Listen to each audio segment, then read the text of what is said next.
नमस्कार, स्वागत है आप सभी का। मैं हूं प्रीति सिंह। बात उपराष्ट्रपति चुनाव की हो रही है, तो इसी कड़ी में हम आपको दिखा रहे हैं देश के पूर्व उपराष्ट्रपतियों के जीवन सफर पर हमारी खास पेशकश, हमारे उपराष्ट्रपति।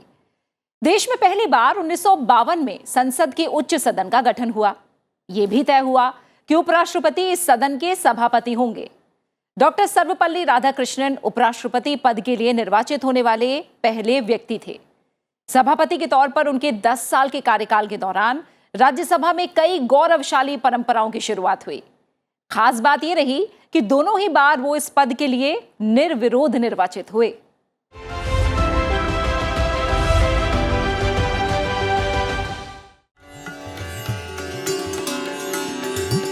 जब प्रधानमंत्री जवाहरलाल नेहरू ने डॉक्टर राधाकृष्णन से उपराष्ट्रपति का पद संभालने का आग्रह किया, तब वो सोवियत संघ में भारत के राजदूत थे और अपने ज्ञान की पताका पूरे संसार में फहरा चुके थे।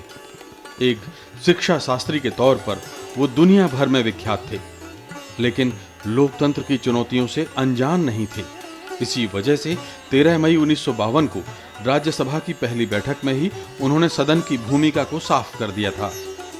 उनका मानना था कि राज्यसभा हर कानून को सिर्फ इस आधार पर ही पारित न कर दे कि वो लोकसभा से पास हो चुका है। जोर इस बात पर था कि सदन को निष्पक्ष होकर चर्चा करनी चाहिए। राजनीतिक विचारधाराएं अलग हो सकती हैं, लेकिन देश का हित एक है।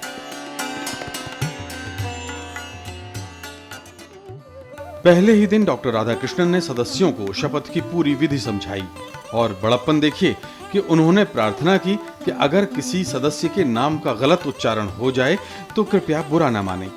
और दूसरे दिन सदन का नाम राज्यसभा रखे जाने का ऐलान भी डॉक्टर राधाकृष्णन ने ही किया था।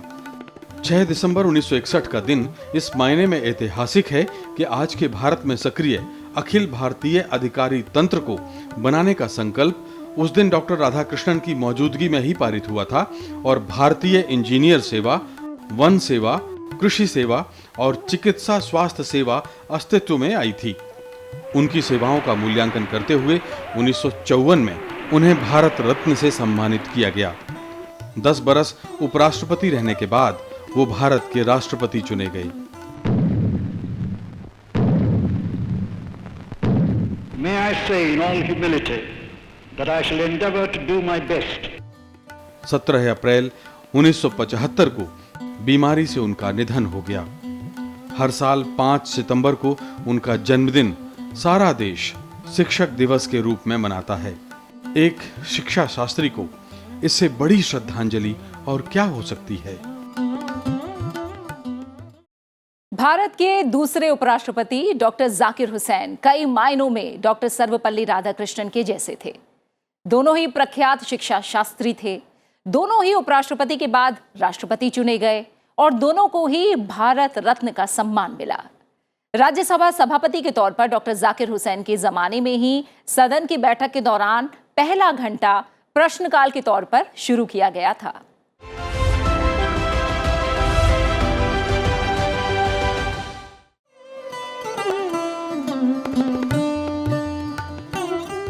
डॉक्टर राधाकृष्णन राज्यसभा के पहले सभापति थे, तो डॉक्टर जाकिर हुसैन उस दौरान सदन के सदस्य रहे। इसके बाद 1962 से 67 तक वो उपराष्ट्रपति और राज्यसभा के सभापति थे। सभापति के तौर पर उनका कार्यकाल भी शानदार परंपराओं के लिए याद किया जाता है। डॉक्टर जाकिर हुसैन संसद के दोनों सदनों का समान महत्व समझते थे। वो कहते थे, हमारे 2 अलग सदन हैं, दोनों सदनों के कामकाज तय हैं। इस बात का कोई अर्थ नहीं है कि कौन छोटा और कौन बड़ा है। इनके बीच तुलना महत्वहीन है। डॉक्टर जाकिर हुसैन के जमाने में ही सदन की बैठक के दौरान पहला घंटा प्रश्नकाल के तौर पर शुरू किया गया था। ये 1964 की बात है। इससे पहले प्रश्न पूछने की परंपरा सप्ताह के कुछ तय दिनों में ही होती थी। इसी तरह राज्यसभा सदस्य के प्रधानमंत्री बनने की शुरुआत भी डॉक्टर जाकिर हुसैन के जमाने में हुई, जब 1966 में श्रीमती इंदिरा गांधी को प्रधानमंत्री नियुक्त किया गया। राज्यसभा में पहला अभिभाषण डॉक्टर जाकिर हुसैन के बारे में एक नया अध्याय खोलता है। उन्होंने कहा था, शिक्षा हमारे लोकतंत्र की आत्मा है। शिक्षा हमें भविष्य की झलक दिखाती है। राष्ट्रीय जीवन में शिक्षा का महत्व इसी से पता चलता है कि देश ने एक ऐसे व्यक्ति को भारत का उपराष्ट्रपति और राज्यसभा का सभापति चुना है जिसने अब तक एक स्कूल टीचर के अलावा कोई बड़ा काम नहीं किया है। अपने अंतिम सफर पर जाने से पहले डॉक्टर जाकिर हुसैन अक्सर ये कहा करते थे, मेरी जिंदगी तो गुजरी तेरे हिज्र के सहारे, मेरी मौत को भी प्यारे कोई चाहिए बहाना। उपराष्ट्रपति और राज्यसभा के सभापति के तौर पर वराहगिरी वेंकटगिरी ने सदन की कार्यवाही का स्तर उठाने का पूरा प्रयास किया। उन्होंने सांसदों को मेहनत करने के लिए प्रेरित किया और मंत्रियों पर जिम्मेदार होने के लिए दबाव डाला। हालांकि वो सिर्फ 2 साल ही उपराष्ट्रपति और राज्यसभा के सभापति रहे। इस दौरान सदन और सांसदों से उनके रिश्ते जीवंत बने रहे।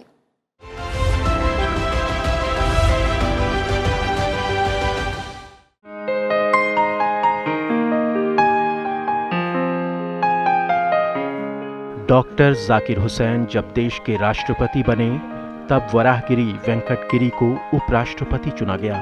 उन्होंने 13 मई 1967 को पद और गोपनीयता की शपथ ली। स्वतंत्रता सेनानी रहे वीवी गिरी इस पद तक पहुंचने से पहले मजदूरों की आवाज बन चुके थे। राज्यसभा के सभापति नियुक्त होने पर वीवी गिरी ने सदन की कार्यवाही को सुचारू रूप से चलाने पर जोर दिया और सांसदों से रोजाना मुलाकात का सिलसिला शुरू किया। उनका ये कदम बेहद लोकप्रिय हुआ। वीवी गिरी से मिलने के लिए सांसदों को कभी पहले से वक्त तय नहीं करना पड़ा। वो जब चाहें उनसे मुलाकात कर सकते थे। वीवी गिरी ने राज्यसभा में कई और मामलों में नई शुरुआत की। जब उन्होंने कार्यभार संभाला तो सरकार को सुझाव दिया कि जिन दिनों सदन की कार्यवाही चल रही हो उस दौरान कोई भी मंत्री नई नीतियों का ऐलान नहीं करे। वीवी गिरी का ये सुझाव आगे चलकर परंपरा बन गया। वीवी गिरी के उपराष्ट्रपति पद के कार्यकाल को अभी 2 साल ही पूरे हुए थे कि राष्ट्रपति जाकिर हुसैन का निधन हो गया। इसके बाद वीवी गिरी देश के पहले नागरिक चुने गए। And will to the best of my ability preserve, protect and defend the Constitution and the law. And that I will devote myself to the service and well-being of the people of India. And that I will devote myself to the service and well-being of the people of India.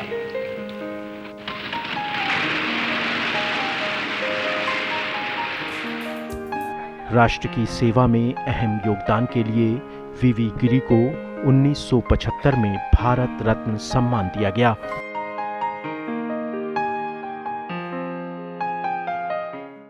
Bharat के चौथे उपराष्ट्रपति गोपाल स्वरूप पाठक कानून के गहरे जानकार थे।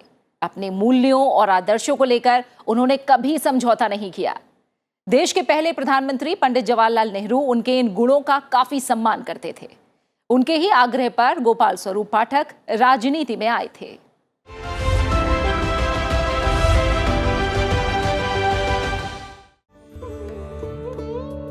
चौथे उपराष्ट्रपति गोपाल स्वरूप पाठक का जन्म 26 फरवरी 1896 को उत्तर प्रदेश के बरेली में हुआ। तब भारत गुलाम था। आजादी का आंदोलन चल रहा था। उनका बचपन आजादी के लिए संघर्ष को देखते हुए बीता। स्कूली पढ़ाई के बाद गोपाल स्वरूप पाठक इलाहाबाद विश्वविद्यालय पहुंचे। यहां उन्होंने मन लगाकर पढ़ाई की। उन्होंने एमए किया और फिर एलएलबी की डिग्री ली। साल 1945-46 के दौरान वो इलाहाबाद हाईकोर्ट के जज रहे। राज्यसभा में वो 2 बार पहुंचे। उनका पहला कार्यकाल 3 अप्रैल 1960 से 2 अप्रैल 1966 तक रहा। फिर 3 अप्रैल 1966 से 13 मई 1967 तक वो फिर राज्यसभा के सदस्य रहे। संविधान और कानून की अच्छी जानकारी रखने वाले गोपाल स्वरूप पाठक 1966 से 1967 के बीच देश के कानून मंत्री भी रहे। उन्होंने 13 मई 1967 से 31 अगस्त 1969 तक तब के मैसूर स्टेट के गवर्नर का पद संभाला। अध्ययन अध्यापन में रुचि रखने वाले गोपाल स्वरूप पाठक मैसूर, बेंगलोर और कर्नाटक विश्वविद्यालयों के चांसलर भी रहे। उनके जीवन में बड़ा बदलाव 31 अगस्त 1969 को आया जब वो देश के उपराष्ट्रपति बने। इस पद पर वो 30 अगस्त 1974 तक रहे। 31 अगस्त 1982 को उनका निधन हो गया। बासप्पा दानप्पा जत्ती गांधीवादी मूल्यों में भरोसा रखने वाले राजनेता थे। सामाजिक न्याय और भूमि सुधारों के लिए उनका काम हमेशा याद किया जाएगा। सभापति के तौर पर राज्यसभा में बड़े से बड़े राजनेता को उनकी खरी खरी सुननी पड़ती थी।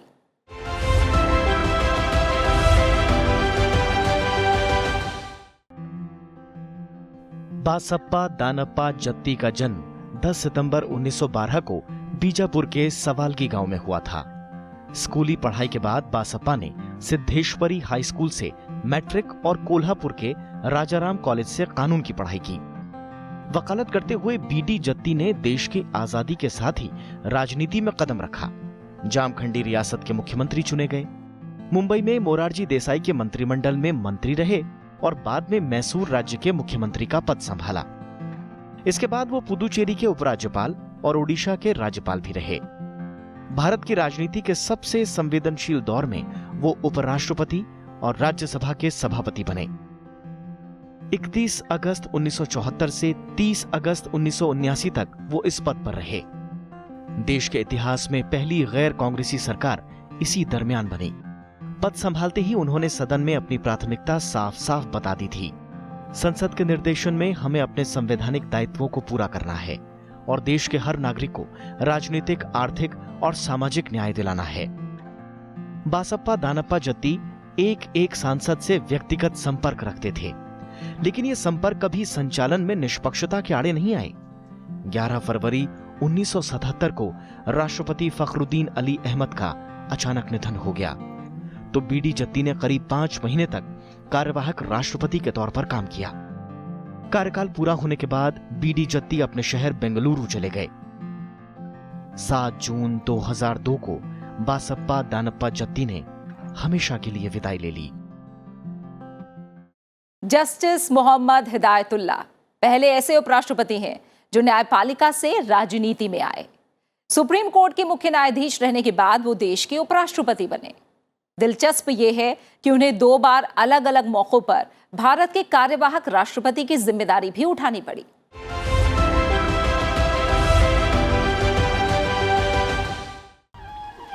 आज के मध्य प्रदेश में एक आदिवासी जिले बैतूल में जन्मे मोहम्मद हिदायतुल्ला की शुरुआती पढ़ाई रायपुर और नागपुर में हुई।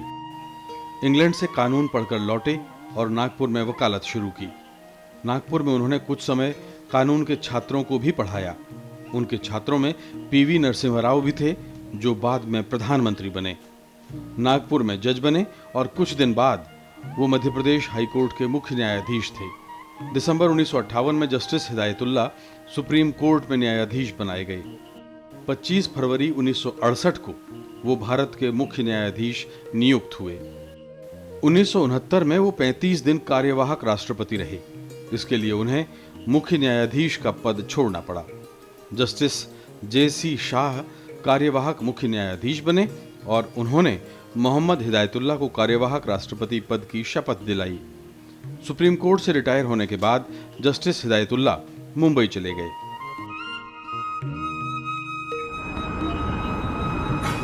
लेकिन 9 साल बाद उन्हें फिर दिल्ली आना पड़ा।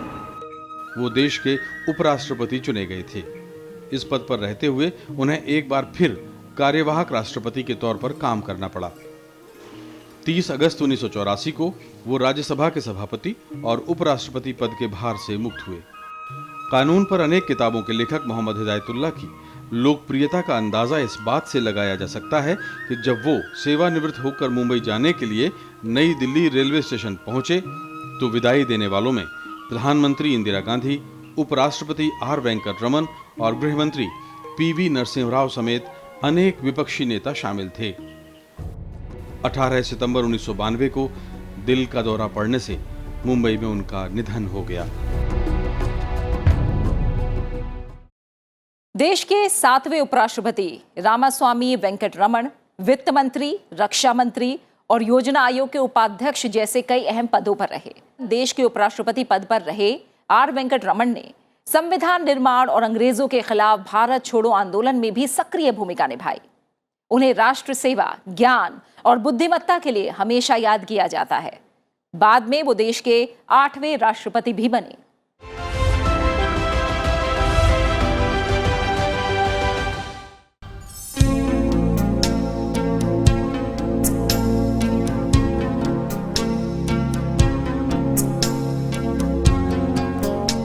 आज के तमिलनाडु के तंजौर जिले में 4 दिसंबर 1910 को जन्मे आर वेंकटरमन की शुरुआती पढ़ाई चेन्नई में हुई।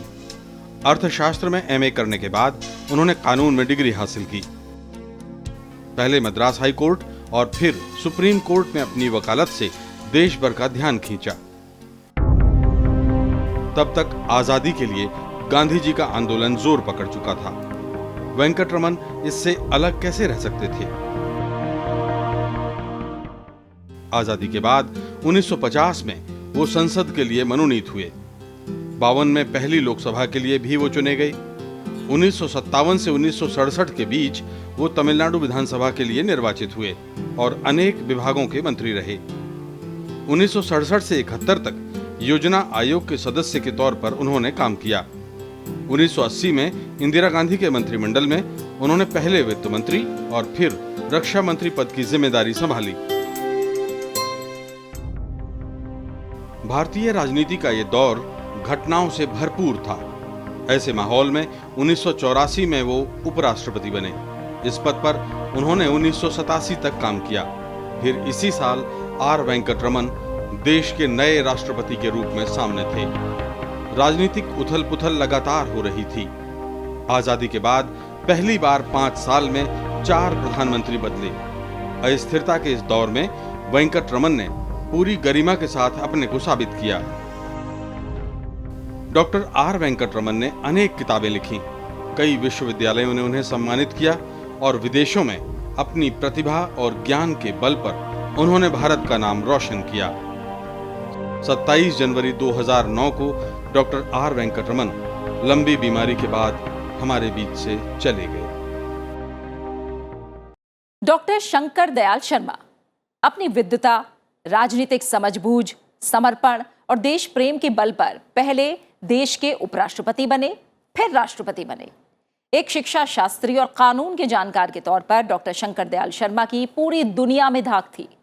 आजादी की लड़ाई में उन्होंने अहम योगदान दिया। उनके समकक्ष असाधारण शैक्षणिक योग्यता के धनी आज की राजनीति पीढ़ी में तो बिरले ही मिलते हैं।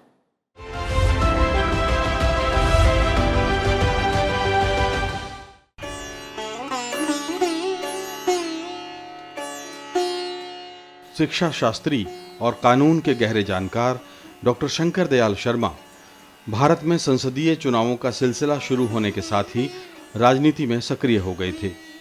पहले विधानसभा और बाद में लोकसभा के लिए वो कई बार चुने गए। इंदिरा गांधी के मंत्रिमंडल में दूरसंचार मंत्री के तौर पर उनका कार्यकाल आज भी याद किया जाता है। आंध्र प्रदेश, पंजाब और फिर महाराष्ट्र के राज्यपाल पद पर शानदार काम के बाद उन्हें 1987 में भारत का उपराष्ट्रपति और राज्यसभा का सभापति बनाया गया। राज्यसभा के सभापति के रूप में डॉक्टर शंकर दयाल शर्मा इतने प्रभावशाली थे कि सदन के संचालन में किसी राजनीतिक दल ने उनकी अवहेलना नहीं की। इस पद पर 5 साल पूरे करने के बाद 1992 में डॉक्टर शंकर दयाल शर्मा को राष्ट्रपति बनाया गया। इस दौरान 9 दिसंबर 1996 को संविधान सभा की पहली बैठक की 50वीं सालगिरह पर संसद के दोनों सदनों को उन्होंने संबोधित किया। उनका ये भाषण संसदीय इतिहास के शानदार संबोधनों में से एक है। पद से मुक्त होने के बाद भी वो सार्वजनिक जीवन में सक्रिय रहे। 26 दिसंबर 1999 को बीमारी के कारण उनका देहांत हो गया।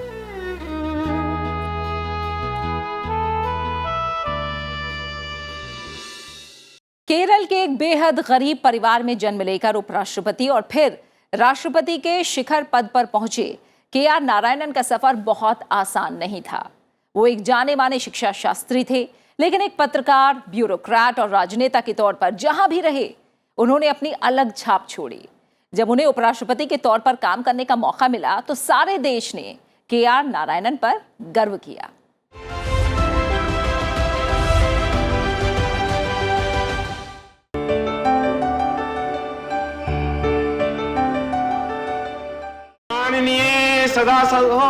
माननीय सभापति जी।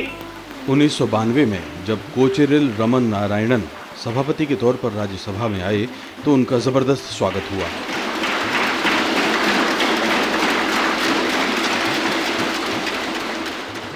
सभी दलों ने उनके व्यक्तित्व और सदन संचालन को लेकर अपनी उम्मीदों का इजहार किया। Kind of persuasiveness which I found in you, and I'm quite happy to see you here, because the same persuasiveness will be needed in a greater measure in this house. You embody the qualities of gentleness and firmness, both proving to be your strength in running this house with ease and efficiency. इस सदन के सदारत का तजुर्बा, मैं उम्मीद करता हूं कि ये तजुर्बा भी उन्हीं रास्तों पर चलेगा जिन रास्तों पर चलकर आप कामयाबी की मंजिलें तय करते रहे हैं। While deepening your understanding society has only broadened your smiles. सभापति ने भी अपने संबोधन से सबका दिल जीत लिया। I am deeply moved by the kind, warm and generous words with which you have welcomed me to this House of Elders, as it has been called. Actually, this is the first time I have been praised in this manner, straight in my face. Thank you all.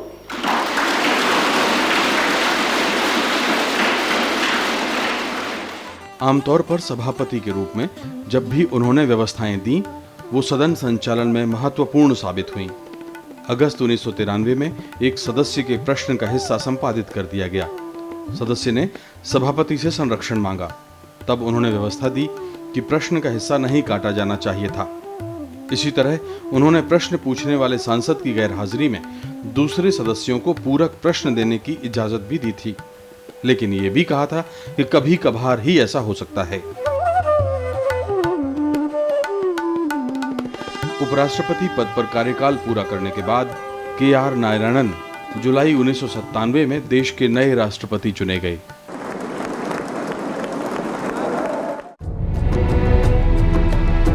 नवंबर 2005 में लंबी बीमारी के बाद वो अपने आखिरी सफर पर चले गए।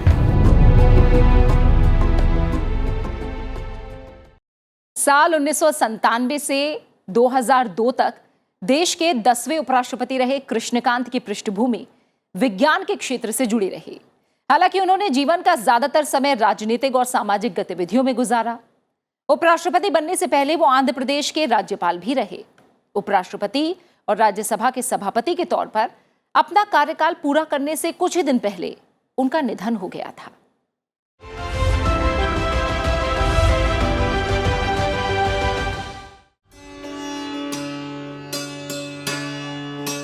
राज्यसभा में सदन के संचालन को लेकर कृष्णकांत बेहद गंभीर थे। 21 अगस्त 1997 को उन्होंने पदभार संभाला। उन दिनों राजनीतिक अस्थिरता को लेकर पूरे देश में चिंता थी। उसी साल कई दिन तक सदन की कार्रवाई अवरोधों के कारण नहीं चल पाई। कृष्णकांत इससे आहत थे। उन्होंने सदन से जिम्मेदारी की अपील की। उनका कहना था, सांसदों को अपनी जिम्मेदारी नहीं भूलनी चाहिए, भाषा पर संयम रखना चाहिए, और अगर सदन में परंपरा और नियमों के विपरीत काम होगा तो उससे लोकतांत्रिक संस्थाएं, लोकतंत्र और संविधान ही कमजोर होगा। ऐसे ही एक बार 8 मार्च 2001 को बहस के दरमियान एक मंत्री ने छत्तीसगढ़ सरकार की कार्यशैली पर कटाक्ष किया। राष्ट्रपति प्रणब मुखर्जी उन दिनों इसी सदन में थे। उन्होंने इतराज किया कि किसी राज्य सरकार की भूमिका पर बिना नोटिस के कैसे चर्चा हो सकती है। कृष्णकांत ने इस पर मंत्री से अपनी नाराजगी का इजहार किया। इसी साल एक और मंत्री ने सदन में कुछ टिप्पणी की। कृष्णकांत इस पर खफा हुए और मंत्री को अपने शब्द वापस लेने का निर्देश दिया। आंध्र प्रदेश के राज्यपाल रहे कृष्णकांत वास्तव में वैज्ञानिक थे। इस वजह से राजनीति में उनका सोच स्पष्ट और वैज्ञानिक था। वो कांग्रेस और जनता पार्टी दोनों दलों के साथ रहे। लोकनायक जयप्रकाश नारायण के साथ उनका करीबी रिश्ता था। बहुत कम लोग ये जानते होंगे कि देश में मानव अधिकारों के लिए जानी मानी संस्था PUCL का गठन उन्होंने 36 साल पहले जयप्रकाश नारायण के साथ मिलकर किया था।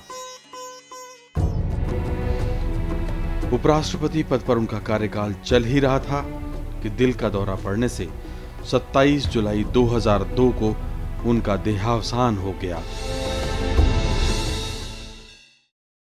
भैरव सिंह शेखावत भारत के 11वें उपराष्ट्रपति बने।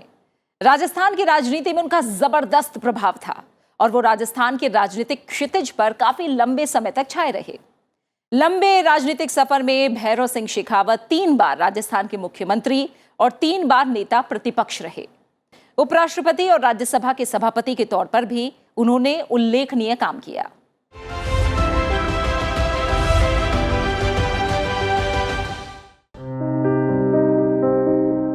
भैरव सिंह शेखावत ने 20 नवंबर 2002 को राज्यसभा के सभापति के रूप में पदभार संभाला और पूरी निष्पक्षता के साथ सदन की कार्रवाई चलाई। संसदीय गरिमा पर उनका खास जोर था।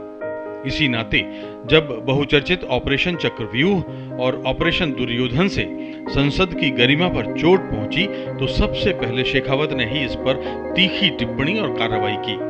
सभापति बनने के बाद उन्होंने सदस्यों से साफ तौर पर कहा, हमारी भलाई इसी में है कि राजसत्ता राजधर्म का निर्वाह करना सीखे, अन्यथा देश का धर्मनिरपेक्ष ताना बाना बिखर जाएगा।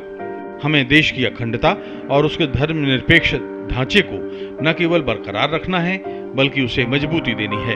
कार्यपालिका का कुशल होना जायज है, लेकिन हमारी संसद और हमारे सांसदों का आचरण कैसा है इस पर आम लोग बड़ी बारीकी से नजर रखते हैं।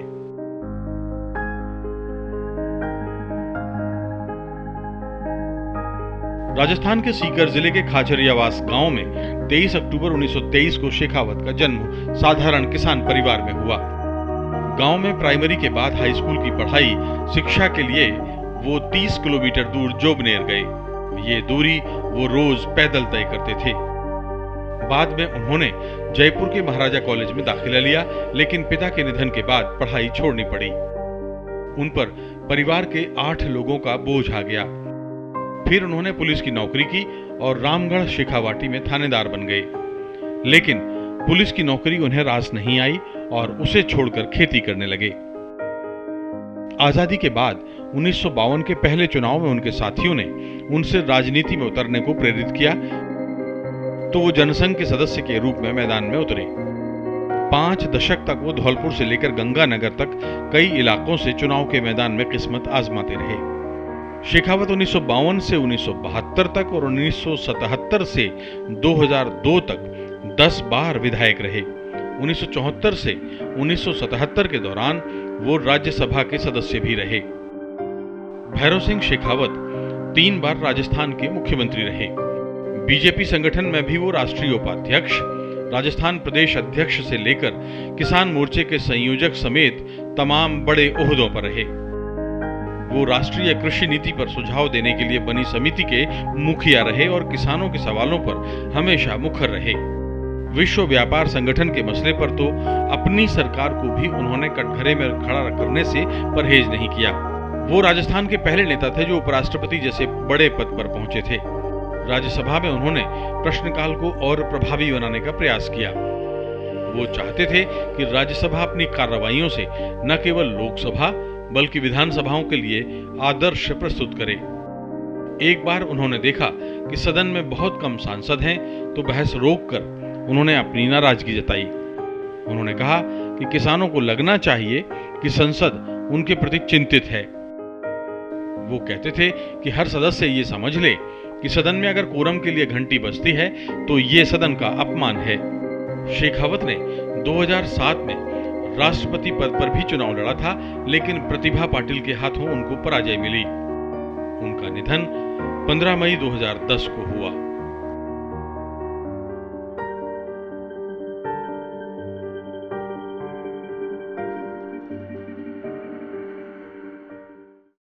भारतीय लोकतंत्र के इतिहास में डॉक्टर सर्वपल्ली राधाकृष्णन के बाद मोहम्मद हामिद अंसारी दूसरे ऐसे व्यक्ति रहे जो लगातार दूसरी बार उपराष्ट्रपति पद के लिए चुने गए।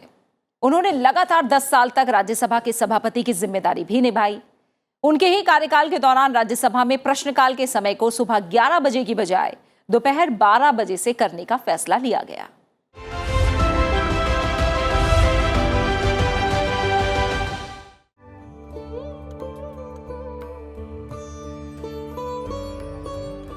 वैसे तो मोहम्मद हामिद अंसारी का जन्म कोलकाता में हुआ था, लेकिन उनका रिश्ता उत्तर प्रदेश में गाजीपुर जिले के यूसुफपुर गांव से है।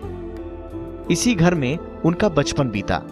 उनके पिता मोहम्मद अब्दुल अजीज अंसारी आजादी के आंदोलन में कई बार जेल गए। परिवार के अनेक सदस्य स्वाधीनता आंदोलन और देश की राजनीतिक मुख्यधारा से जुड़े रहे। इसी वजह से मोहम्मद हामिद अंसारी को देशभक्ति और राजनीतिक चेतना विरासत में मिली। यूसुफपुर में शुरुआती पढ़ाई के बाद 1949 में वो शिमला के सेंट एडवर्ड स्कूल में पढ़ रहे थे। तब देश आजाद हो चुका था और हर युवक देश के विकास में योगदान देने के लिए आतुर था। 1950 में देश ने अपना संविधान स्वीकार किया। तब मोहम्मद हामिद अंसारी किशोर थे। पढ़ने लिखने और खेलकूद में उनकी समान दिलचस्पी थी। पिता भारतीय बीमा कंपनी में नौकरी में आ गए थे और तबादले के कारण एक बार फिर हामिद अंसारी कोलकाता जा पहुंचे। वहां सेंट जेवियर्स कॉलेज से स्नातक परीक्षा पास की। बाद में अलीगढ़ मुस्लिम विश्वविद्यालय से राजनीतिक विज्ञान में उन्होंने एमए किया। 1959 में उन्होंने उसी विश्वविद्यालय में अध्यापन भी किया। 1961 में भारतीय विदेश सेवा के साथ उनका रिश्ता बना। मध्य पूर्व के अनेक देशों के भारतीय मिशनों में उन्होंने काम किया। भारतीय राजदूत के तौर पर हर देश में मोहम्मद हामिद अंसारी ने अपनी छाप छोड़ी। 1980 से 1985 तक वो भारत सरकार के प्रोटोकॉल प्रमुख रहे। ऑस्ट्रेलिया में भारत के उच्चायुक्त के तौर पर उनकी पारी को लोग आज भी याद करते हैं। इसके अलावा संयुक्त राष्ट्र में उन्होंने स्थायी प्रतिनिधि के तौर पर अनेक अवसरों पर भारत का पक्ष मजबूती से रखा। लेकिन मोहम्मद हामिद अंसारी की एक चमकदार पारी रही अलीगढ़ मुस्लिम विश्वविद्यालय के कुलपति के तौर पर। हालांकि इससे पहले वो जामिया मिलिया और जेएनयू में भी अध्यापन कर चुके थे। उनकी शैक्षिक और सार्वजनिक सेवाओं के मद्देनजर 1984 में पद्मश्री से सम्मानित किया गया। उन्होंने 2006-07 में राष्ट्रीय अल्पसंख्यक आयोग के अध्यक्ष की जिम्मेदारी भी निभाई। अगस्त 2007 में वो पहली बार उपराष्ट्रपति बने। उपराष्ट्रपति और राज्यसभा के सभापति के तौर पर मोहम्मद हामिद अंसारी का एक नया रूप देश ने देखा। सदन में सदस्यों की भागीदारी जीवंत हुई। उपराष्ट्रपति के तौर पर उनका पहला कार्यकाल लोकतांत्रिक परंपराओं को आगे बढ़ाने वाला रहा। संसद से आम आदमी का रिश्ता और मजबूत बनाने के लिए उनके प्रयास हमेशा याद किए जाएंगे। उनकी यात्राओं ने देश का सम्मान बढ़ाया है। विदेशों में भारत की छवि एक आधुनिक सोच के साथ बढ़ते देश की बनी है। उपराष्ट्रपति के तौर पर उनका दूसरा कार्यकाल अगस्त 2012 में शुरू हुआ। वो सर्वपल्ली राधाकृष्णन के बाद ऐसे पहले शख्स हैं जिन्होंने 2 बार उपराष्ट्रपति पद की जिम्मेदारी निभाई। उपराष्ट्रपति के तौर पर उनके दोनों कार्यकाल निर्विवाद रहे। विदेशी दौरों पर भी उन्होंने भारतीय संस्कृति और लोकतांत्रिक परंपराओं के अनोखे पक्ष को मजबूती से रखा। मध्य पूर्व के देशों के साथ भारत के रिश्तों को मजबूत बनाने में उन्होंने महत्वपूर्ण भूमिका निभाई।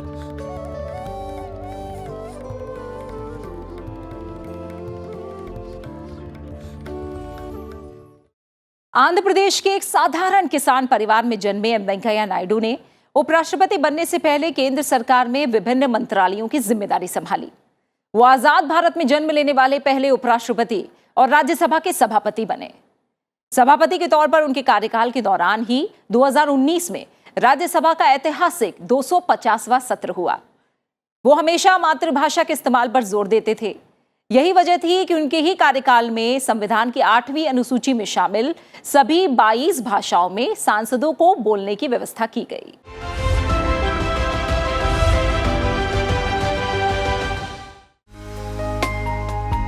आंध्र प्रदेश में नेल्लौर के एक छोटे से गांव चवथापालम के इसी घर में 1 जुलाई 1949 को बुप्परप्पू वेंकैया नायडू का जन्म हुआ। इनके पिता रंगैया नायडू किसान थे। शुरुआती पढ़ाई लिखाई नेल्लौर के वीआर हाई स्कूल में हुई।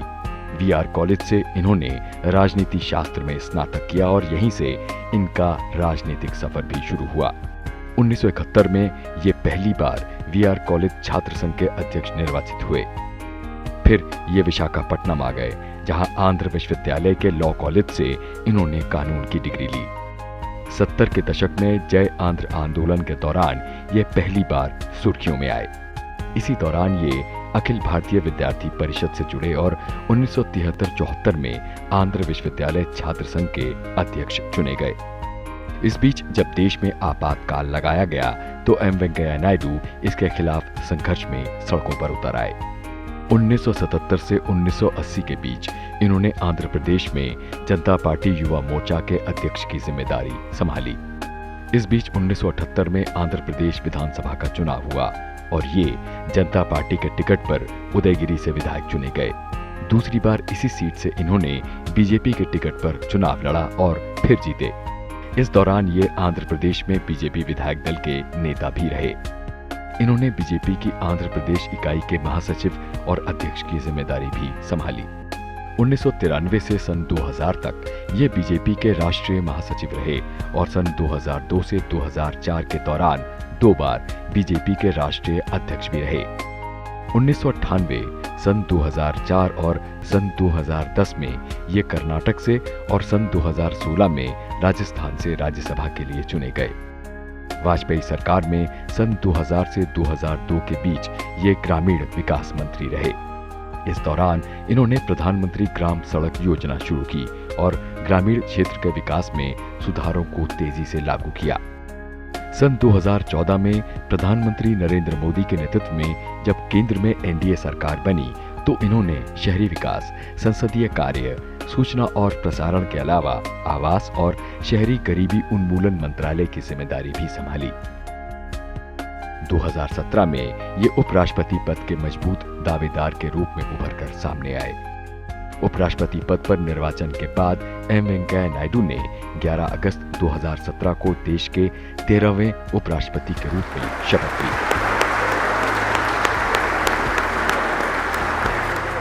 इन्होंने उपराष्ट्रपति और राज्यसभा सभापति के रूप में अपने कर्तव्यों को बखूबी निभाया। Parliament should discuss, debate and decide. देश भर में यात्राओं के दौरान ये समाज के सभी तबकों के लोगों से मिले और विभिन्न संस्थानों के छात्र और छात्राओं को प्रेरित किया।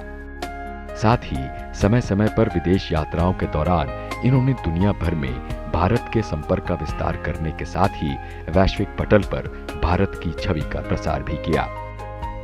सभापति के तौर पर एम वेंकैया नायडू के कार्यकाल के दौरान ही सन 2019 में राज्यसभा का ऐतिहासिक 250वां सत्र हुआ। मातृभाषा के इस्तेमाल पर ये हमेशा जोर देते रहे हैं। You should learn your mother tongue. Mother tongue is like your eyesight. Other language is like your spectacles. यही वजह थी इनके ही कार्यकाल में संविधान की 8वीं अनुसूची में शामिल सभी 22 भाषाओं में सांसदों की बोलने की व्यवस्था की गई। बेहतरीन नेतृत्व कौशल, वाक्पटुता और भाषाओं में तुकबंदी का इस्तेमाल कर बात को रोचक तरीके से पेश करने का इनका अपना ही तरीका है। Wherever I am going, I am telling the youngsters, love the nature, live with the nature. Love and live with the nature, that is the need of the hour. This has to be understood by all. Nature, culture, together for bright future. Protect the nature. इस नाते देश भर में इनकी विशेष छवि है। और इसी के साथ हमारे उपराष्ट्रपति इस खास पेशकश में फिलहाल इतना ही। आप बने रहिए संसद टीवी के साथ। नमस्कार।